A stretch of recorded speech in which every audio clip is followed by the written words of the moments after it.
Hi there, friends. Welcome to another episode of Teens Lounge. I am the Athera champion, and today with me I have Perks, Oluwatobi Precious Eniola. Frex. Nice. All right, so today we're going to be discussing a very interesting topic, one I which needs to be said to everyone out there, which is silent battles teenagers fight. So, Frex, I have a question for you. What do you call, like in summary, not in summary, but like optionizing it? What are the silent battles you feel teenagers fight? Okay, so teenagers fight a lot of battles actually, but if I'm to be specific, I'll just choose three main battles that I feel like teenagers fight the most, Mm. and that is fear, All right. identity crisis, and low self-esteem. Yeah. Mm.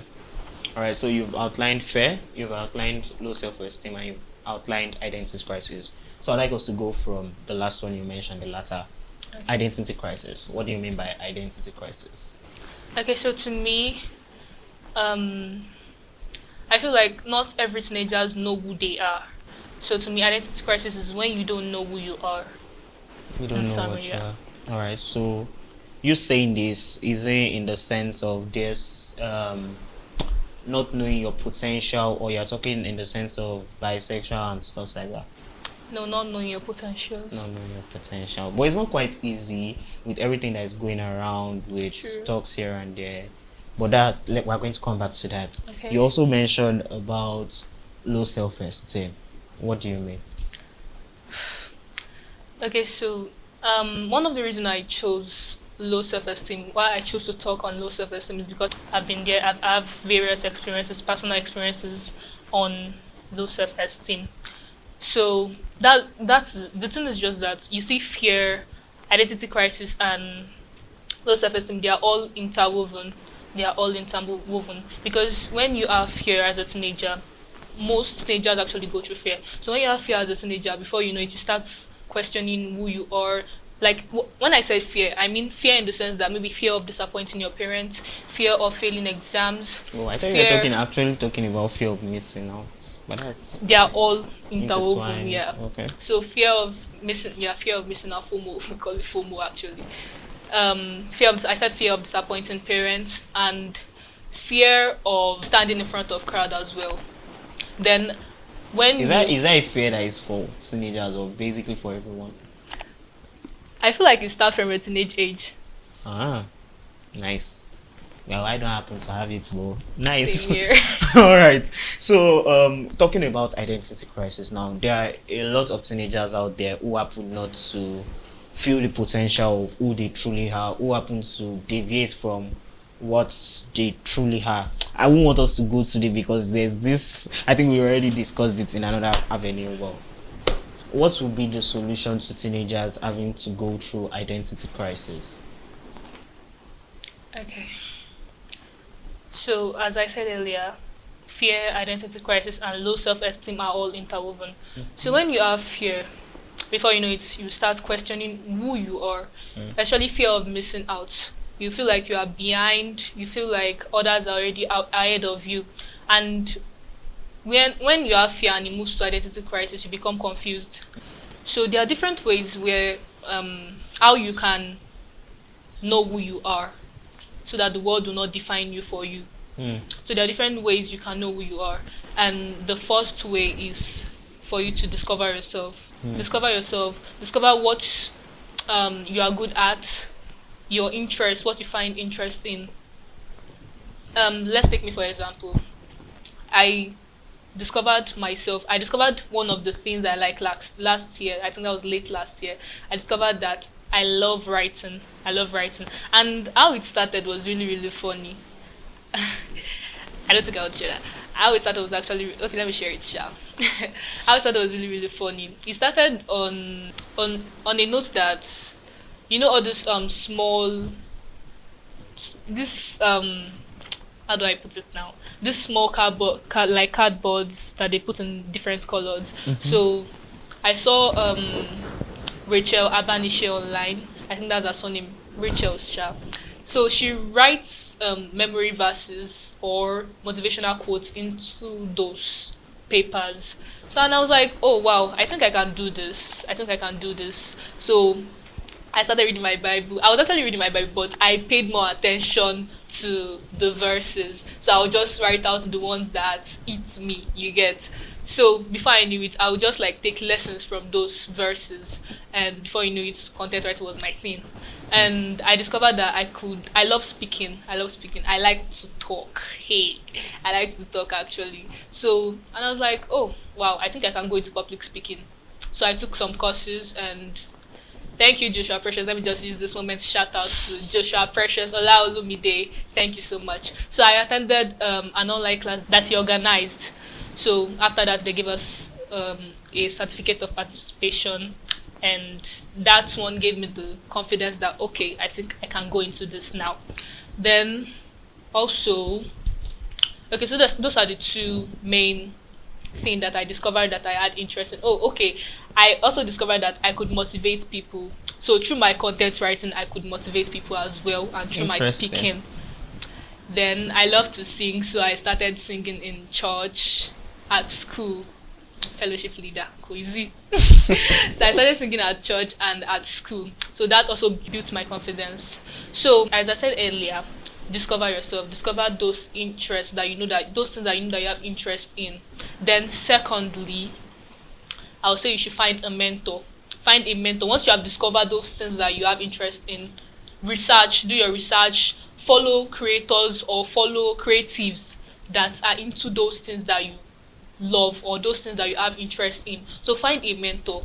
I have mentors in different niche. I have mentors in content writing. I have mentors in public speaking. I have mentors in vocals. In my vocals, I have mentors. Interesting. Even academic mentors. I have academic mentors. They mean Will you and call them mentors?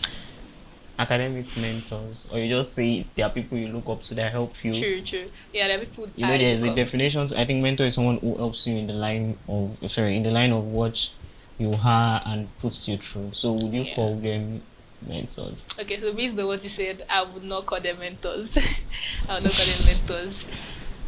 So find a mentor, and when I say you should find a mentor, I don't mean because a lot of people say, "Oh, my mom is my mentor, my dad is my mentor." I'm not trying to say they cannot be your mentor, but I feel like just find someone that you can be accountable to, Hmm.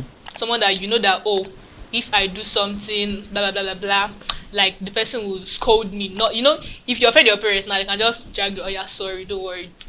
I know that you do better next time. But if it's someone that you're not really that familiar with, or like the closeness is not that, the mentors actually have boundaries. Not like our parents. The way we are free with our parents cannot be free with our mentors. Are we free with our parents? Well, most of us. I am. Interesting. Okay, so when you have mentors, you'll be able to be accountable to them. My mentor do give me deadlines. He'll be like, oh, you must do this thing before this so date. And if I did not do it, hey, it's been a no water hours. So just find someone that you know you can be accountable to. And sometimes mentors does not really have to be someone that you are close. It is supposed to be someone you are close with, but when you don't have that type of opportunity, you can just follow creators or creatives online that will lead you in the right path. Nice. Thank you. So, is there anything you would love to say in summary about the silent battles with teenagers, right? Quick. This is more like an admonishment to the parents and everyone out there. Let me talk about self-esteem, low self-esteem. Okay. A lot of teenagers do go through low self-esteem.